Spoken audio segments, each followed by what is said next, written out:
Hey, in the life of two, let's make one. Listen. I know I made some mistakes, got some troubles in my life, but I know I can step on the brakes and everything will be alright.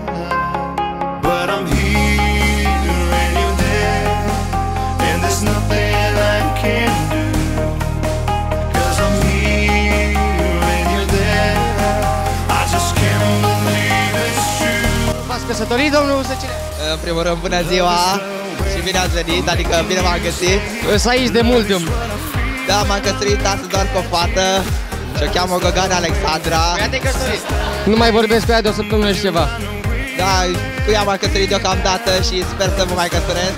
Grecu Adrian, cu câte fete v-ați căsătorit? În momentan doar cu două, încă mai am loc la har. Cine? Cu Alexandra Maria și cu Fericeana Angel. Îmi pare rău pentru dumneavoastră. Mulțumesc foarte frumos, asta este. Gusturile nu se discută. Doamna profesoară, ce părere aveți despre ziua îndrăgostiților?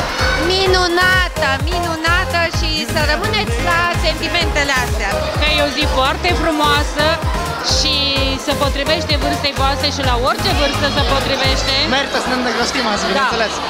Și că vă iubesc. Fratele meu, ce părere ai despre Valentine's Day? Fain! Cel mai fain! Te-ai căsătorit cu cineva? Nu! Nu, păi și nu îți cauți o fată jumătate? Ba da!